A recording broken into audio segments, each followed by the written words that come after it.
Ibu saudaraku yang kekasih di dalam Tuhan Yesus Kristus, pada saat ini saya sungguh mengucap syukur kepada Tuhan karena kita boleh dipertemukan kembali pada saat ini dalam keadaan tubuh yang sehat, dalam keadaan hidup kita yang diberkati oleh Tuhan.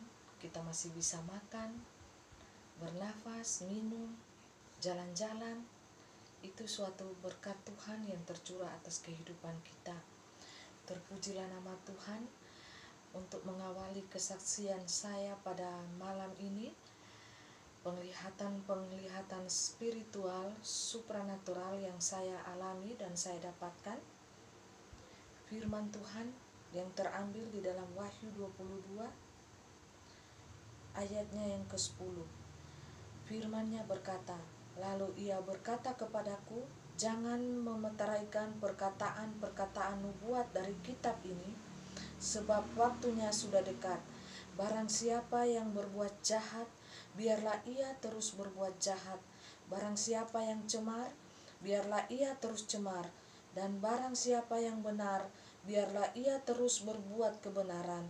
Barang siapa yang kudus, biarlah ia terus menguduskan dirinya. Sesungguhnya aku datang segera, dan aku membawa upahku untuk membalaskan kepada setiap orang menurut perbuatannya. Aku adalah Alfa dan Omega, yang pertama dan yang terkemudian, yang awal dan yang akhir.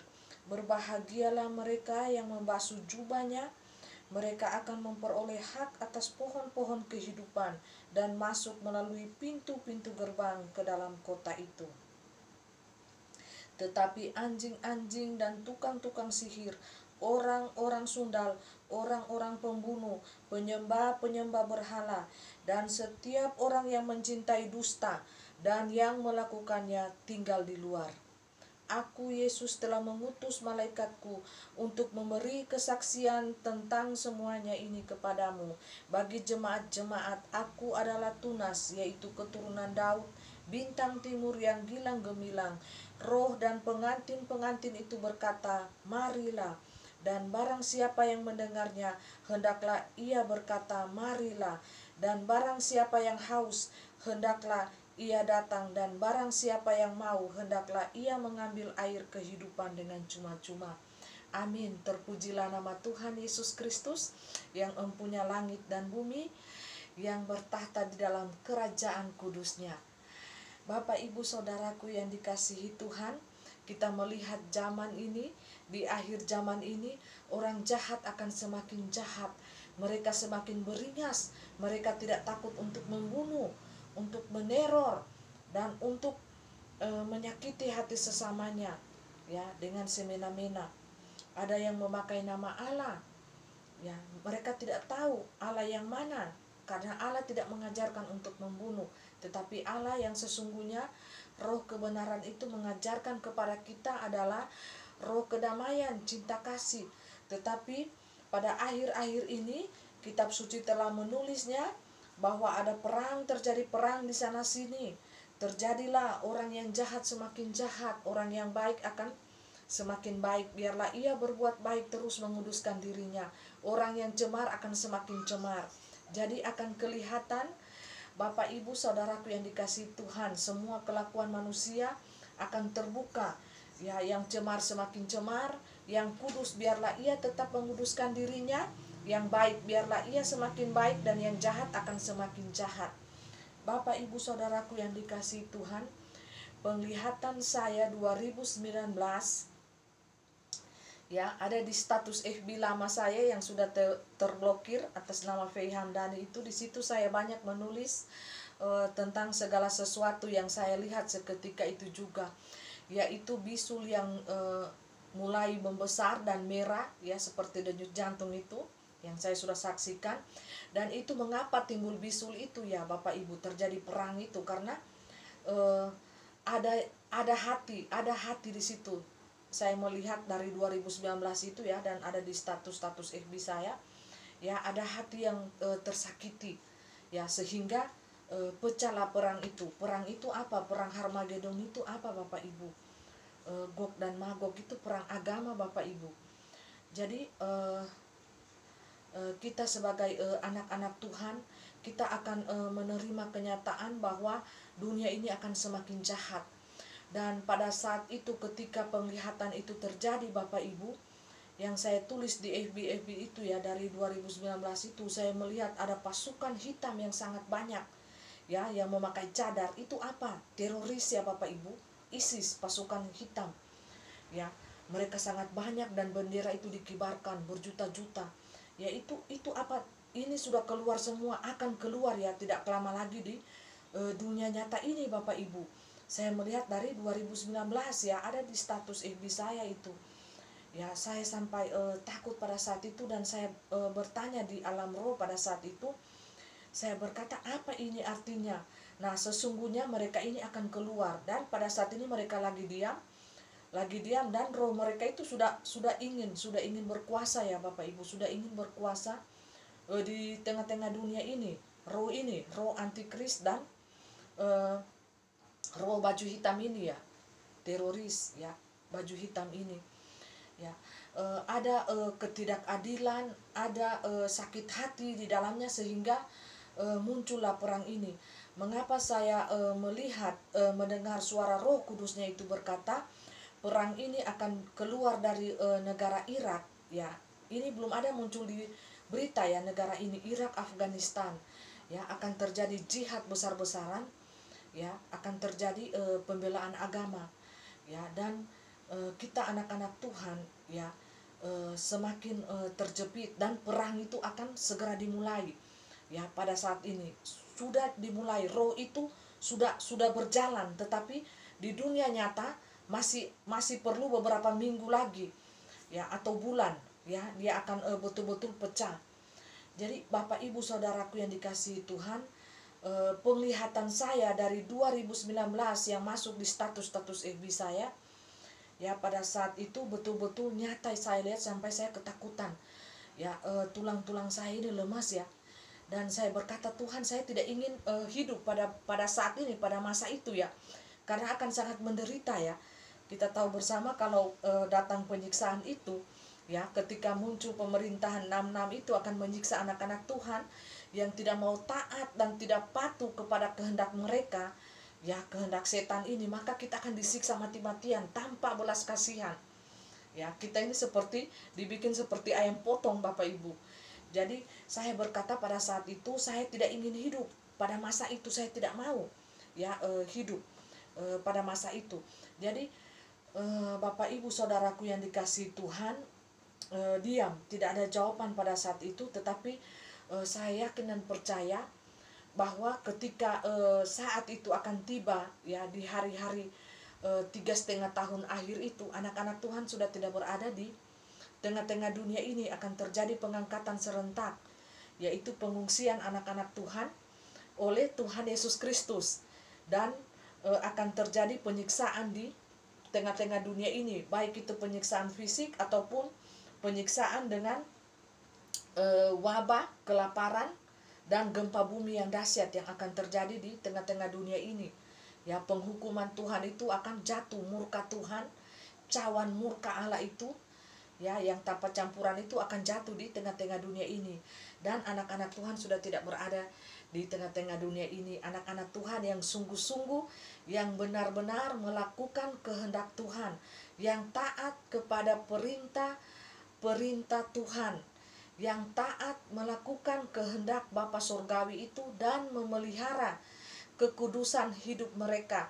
Mereka tidak mencemarkan dirinya dengan penyembahan berhala, dengan tidak menajiskan dirinya, artinya bertobat sungguh-sungguh di hadapan Tuhan, serta hidup di dalam kebenaran Allah itu sendiri. Karena apa?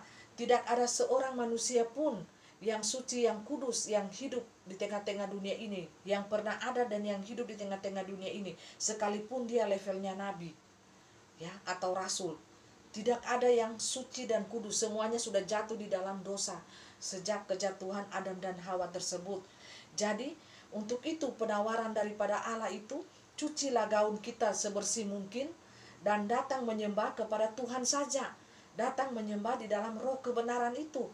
Cuci gaun kita, kita serahkan gaun kita yang sangat kotor ini, yang penuh dengan kenajisan, segala macam pemberontakan kita di hadapan Allah. Cuci gaun kita yang kotor itu dengan penebusan darah Allah itu sendiri, sehingga gaun kita akan bersih, bersinar ya di hadapan para malaikat, di hadapan Allah itu sendiri, dan Allah melupakan dosa-dosa kita.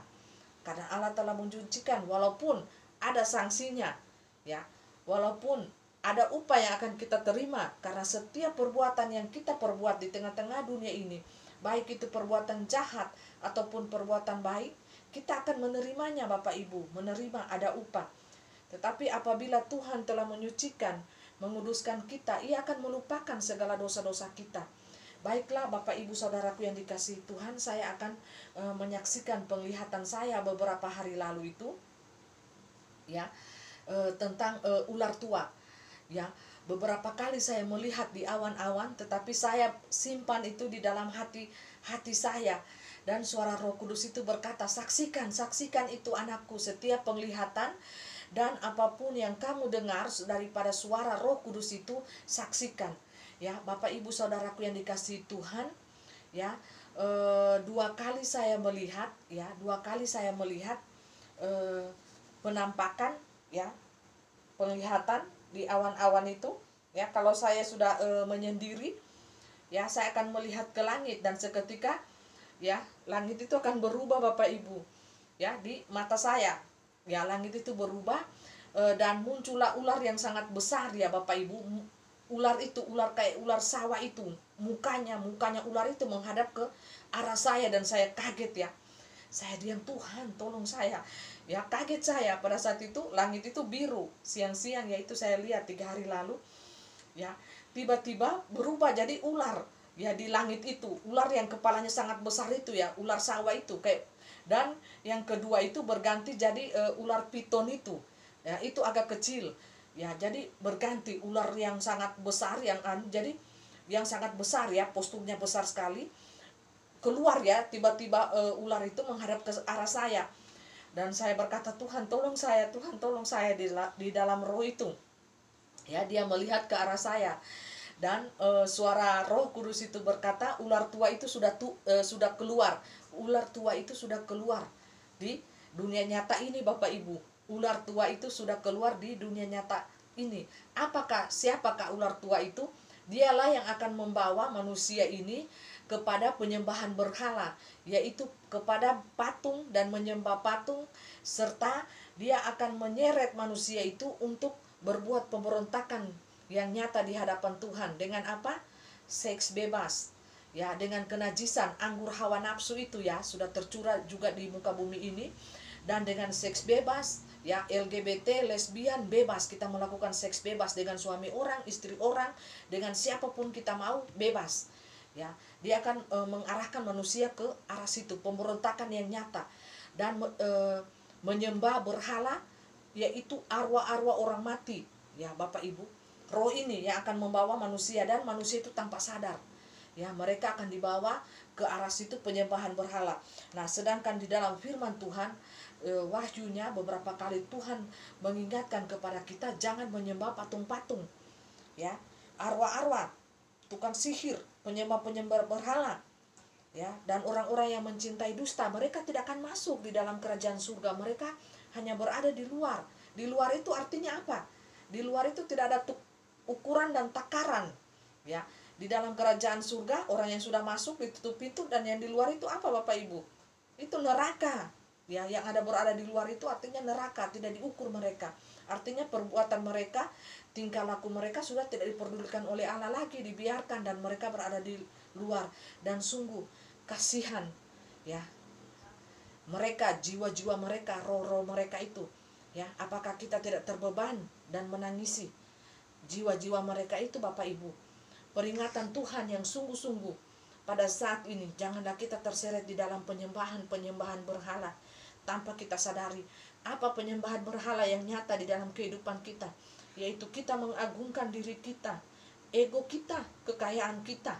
Kita membanggakan diri pada saat ini, aku orang kaya, aku orang yang berada ya.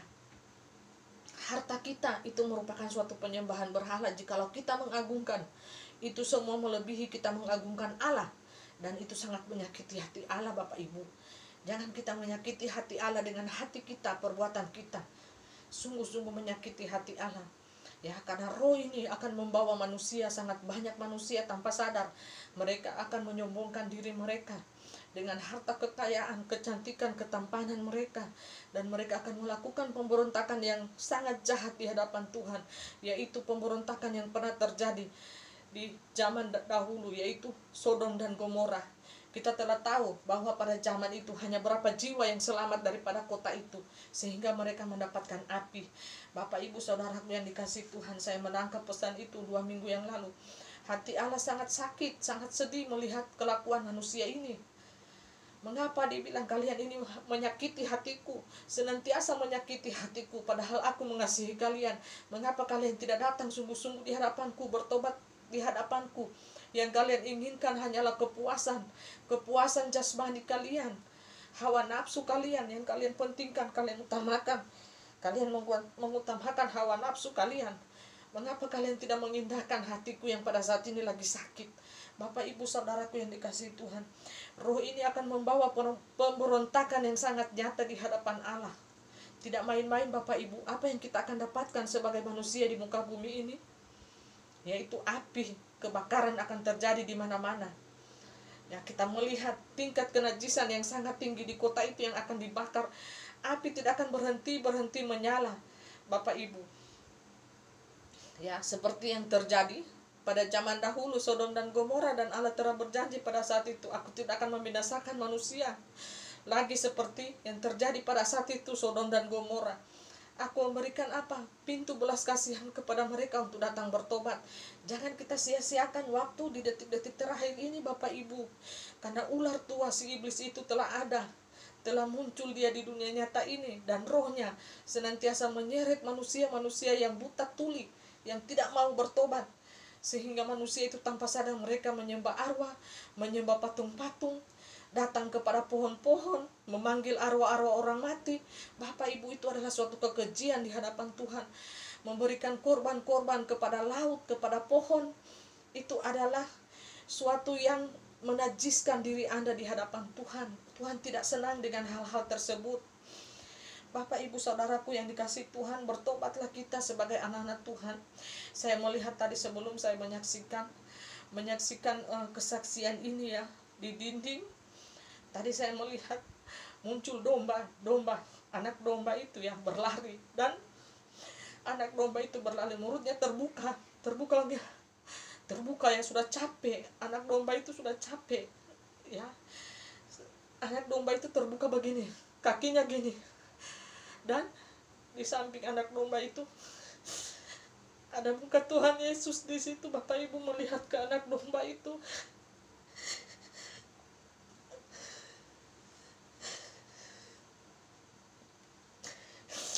ini Bapak Ibu, saya tahu gambaran ini Bapak Ibu, anak-anak Tuhan yang sudah capek. Anak-anak Tuhan yang sudah capek melayani Tuhan sungguh-sungguh pada zaman ini. Karena apa? Mereka sudah berseru, ingin mau lari kepada Tuhan. Tuhan, kapan Engkau datang? Karena apa? Pelayanan di akhir zaman ini semakin berat. Beban pelayanan hamba-hamba Tuhan semakin berat. Jikalau hamba Tuhan itu akan berkata sesuai dengan kebenaran firman Allah, maka resikonya adalah penjara. Resikonya mereka akan disiksa. Karena apa?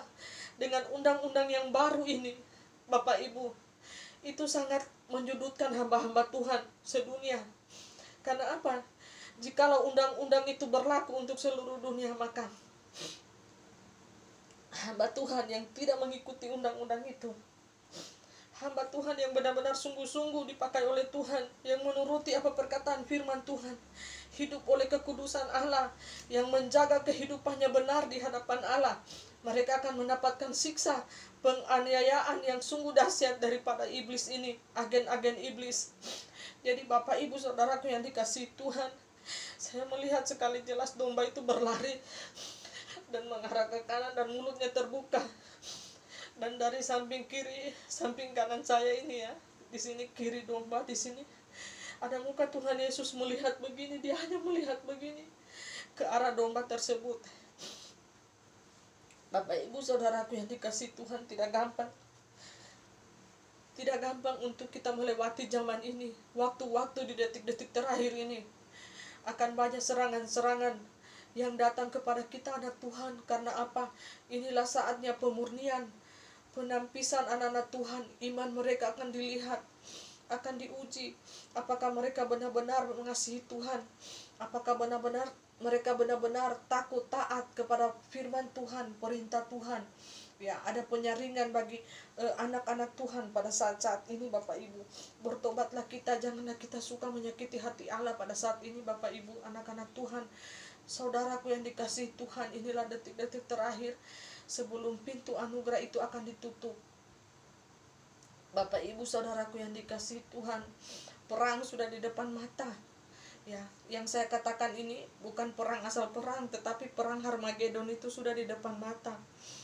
Ya, jadi kita bersiaplah, di situ akan banyak pertumpahan darah. Karena apa? Tanah itu sudah membelah diri. Saya lihat ya, beberapa rentetan penglihatan sudah membelah diri, dan ada darah banyak di situ ya Bapak Ibu. Saya lihat ya, sekitar berapa meter ya, sangat dalam tanah itu, terbuka pelan-pelan, dan darah di dalamnya Bapak Ibu.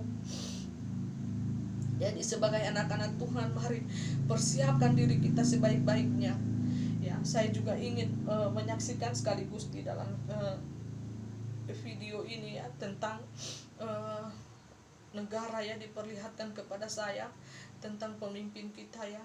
Saya bilang puji nama Tuhan, terpujilah nama Tuhan, syukur bagi Tuhan ada perlindungan. Tetapi saya melihat di situ ya, Bapak Presiden kita ya, menaiki sebuah kereta, dan di kereta itu ada 4 susun di depannya. Ada 4 susun Bapak Ibu, 4 susun. Dan di 4 susun itu Bapak Ibu, 2 di atas, 2 di bawah, dan Bapak Presiden itu lagi di tengah-tengah ya. Semuanya memegang seruling ya, sementara memegang seruling ya, memainkan seruling. 2 di atas, 2 di bawah, dan orang nomor 1 di bangsa kita ini ya, Bapak Presiden kita tercinta, berada posisinya di tengah-tengah dan memegang seruling juga ya, meniup seruling itu. Dan Bapak Ibu, di kereta itu bentuknya kereta begini, ada 4 cabang pilar di depan, 4 cabang, 5 berarti dengan Bapak Presiden di tengah-tengah, 2 di bawah, 2 di atas lagi memegang seruling ya, dengan Bapak Presiden lagi memegang seruling. Dan di belakang 4 ini, 4, 5 ya, 5 posisi kursi ya, gini ya posisinya, 5. Di belakang ini ada manusia raksasa yang memakai seperti baju kerajaan zaman dahulu ya. Saya tidak tahu ya, tapi raksasa, bentuknya raksasa, dan dia memakai lengkap dengan topi mahkota, dan ada emas-emas di pinggirnya itu. Sementara gini gayanya ya, saya rasa itu perlindungan ya untuk Bapak Presiden kita ya, sangat besar, tinggi besar, dan dia memakai mahkota emas gini, dan rambutnya segini ya, rambut hitam, ada apa pergelangan emas di sini. Saya lihat seperti pangeran-pangeran zaman dulu itu ya, Majapahit ya, seperti itu, tapi badannya sangat besar sekali. Saya tidak tahu ya siapa itu, saya hanya diperlihatkan dalam sekejap mata, dan saya bertanya-tanya siapa ya, apa itu ya, tapi hanya diam, tidak ada suara penjelasan di penglihatan itu. Saya hanya diperlihatkan Bapak Ibu. Kalau saya dikasih penjelasan, saya akan memberitahukan ya penjelasan itu. Tetapi kalau hanya penglihatan, dikasih penglihatan, tentu ada anak-anak Tuhan yang lain atau sesama kita manusia yang bisa menafsirkan apa penglihatan apa itu yang saya lihat ya, hanya diperlihatkan seperti itu. Dan kereta itu berjalan ya Bapak Ibu, kereta itu berjalan. Jadi posisinya di belakang itu ya, kereta itu kereta emas Bapak Ibu. Jadi di belakang itu ada manusia raksasa ya, yang memakai pergelangan di sini, tangannya ini emas ya, emas di sini ya, dengan ukiran-ukiran ya, ukiran emas ya. Ya, rambutnya panjang segini ya, itu manusia raksasa yang saya lihat. Dan telanjang dada, dia tidak pakai baju, telanjang dada seperti raja-raja zaman dahulu ya, kerajaan-kerajaan itu ya, kerajaan seperti zaman dulu ya, yang saya lihat itu. Dan naik kereta, dan di depan kereta itu ada 5 susun. Jadi di depan manusia raksasa itu, di belakang dia ya gini, posisinya gini, dan ada emas di sini ya, serba emas, kalung, dan rambutnya segini, ada kriwil-kriwil warna hitam, dan dia pakai mahkota emas di kepalanya begini. Dan kereta itu ada 5 susun di depannya ini, di depannya ini 5 susun. Jadi Bapak Presiden itu ada di tengah-tengah, dua pemain di depan itu, dan 2 pemain di bawah Bapak Presiden itu. Mereka lagi memainkan ya, memainkan alat tersebut ya Bapak Ibu. Jadi saya tahu dari situ bahwa Bapak Presiden ini ada pengawalan khusus. Makanya setiap kali saya mendapatkan penglihatan tentang Bapak Presiden ya, Republik Indonesia ya, Bapak Presiden Jokowi yang tercinta, terhormat ya, ada pengawalan khusus yang di samping kiri kanan beliau. Itu yang saya lihat Bapak Ibu. Tetapi saya tidak kenal siapa mereka pengawal khusus ini, dan saya hanya diberikan Tuhan penglihatan seperti itu ya. Mereka memainkan sesuatu Bapak Ibu. Jadi dua Bapak Presiden itu ada di tengah-tengah, posisinya ada di tengah-tengah, dan kereta itu membentuk satu di begini, dan 5 itu di depan itu, kursi-kursi itu bajejer ya di depan. Itu kereta emas Bapak Ibu. Itu penglihatan spiritual supernatural yang saya lihat dan betul-betul nyata. Bapak Ibu saudaraku yang dikasihi Tuhan, anak-anak Tuhan Yesus ya, saya beritahukan kalau manusia itu hidup di dalam kerendahan hati ya, hidup di dalam kerendahan hati. Itu ada pengawalan khusus yang Tuhan berikan kepada kita, anak-anak Tuhan ya. Jadi saya belum mendapat penafsiran tentang hal tersebut, dan saya bertanya-tanya di alam roh, apa artinya ini, apa artinya penglihatan yang Tuhan berikan kepada hambamu ini ya. Dan suara Roh Kudus berkata, biarlah ada orang yang bisa menafsirkan tentang arti penglihatan itu Bapak Ibu. Jadi bukan saya, tetapi anak Tuhan yang lain yang Tuhan percayakan untuk menafsirkan arti daripada penglihatan tersebut. Bisa ditafsirkan karena setiap penglihatan ada makna dan arti di dalamnya. Dan saya tahu bahwa Bapak Presiden kita ini ada penjagaan yang super ketat dari alam supranatural, spiritual itu ya Bapak Ibu. Karena apa? Beliau ini memiliki kerendahan hati yang luar biasa. Jadi orang-orang yang memiliki kerendahan hati itu sangat disenangi oleh alam spiritual supranatural ya. Dia akan memasuki dalam hal-hal kebaikan, hal-hal yang menyangkut ilahi ya Bapak Ibu, kebaikan-kebaikan yang dicurahkan oleh Sang Ilahi itu dalam hatinya, dalam kehidupannya, dan memberikan hikmat yang luar biasa kepada orang-orang yang telah diberkati oleh Tuhan Yesus, orang-orang yang telah disenangi, hatinya itu telah disenangi oleh Sang Ilahi tersebut Bapak Ibu. Jadi saudaraku yang dikasihi oleh Tuhan, itu penglihatan yang saya lihat, dan beberapa hal yang saya lihat tentang penglihatan itu.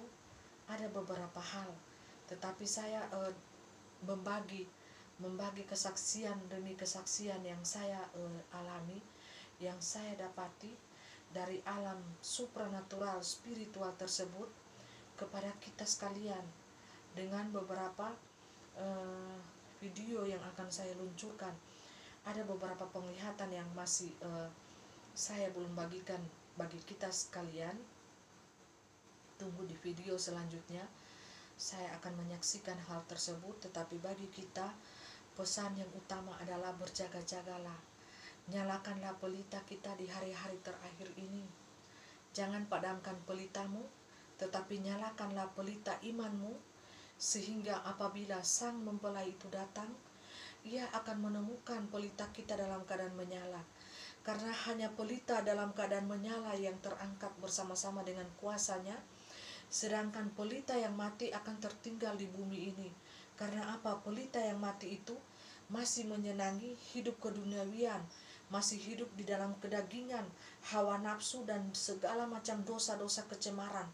Tetapi apabila pelita kita itu hidup, maka orang-orang itu yang akan terangkat bersama-sama dengan kuasa Allah yang maha tinggi, dan akan dilarikan dalam sekejap di dalam kuasa Allah itu, dan akan disembunyikan di dalam masa waktu tertentu, dan itu akan terjadi pesta yang sangat meriah bersama-sama dengan sang mempelai agung kita, yaitu Yesus Kristus, sang anak domba Allah tersebut. Mari kita persiapkan diri kita sebaik-baik mungkin. Kita persiapkan hati kita. Kita cuci segala dosa-dosa kita, pelanggaran-pelanggaran kita di hadapan Allah. Dengan apa? Dengan pertobatan, penyucian anak darah domba itu. Sehingga kita layak untuk masuk di dalam kerajaan surganya yang kekal. Biarlah renungan firman Tuhan pada saat ini kita menjadi mempelai Kristus yang bercahaya, yang bersinar di tengah-tengah kegelapan dunia ini. Jangan sampai kita tertinggal Bapak Ibu di saat pengangkatan itu tiba. Jangan sampai. Karena apa? Karena ada ratap tangis yang sangat luar biasa yang terdengar sampai ke langit. Apabila anak domba sang mempelai itu datang, kita masih berada di tengah-tengah dunia ini. Karena apa? Penyiksaan yang akan kita alami, penyiksaan dan penderitaan dunia ini, baik itu melalui virus, baik itu melalui penyiksaan antikris 66, pemerintahan 66 itu, belum bergejolaknya dunia ini. Bapak Ibu, mari persiapkan hati kita, ganti gaun kita yang kotor ini dengan gaun yang bersih, sehingga kita layak untuk masuk di dalam kerajaannya yang maha kudus.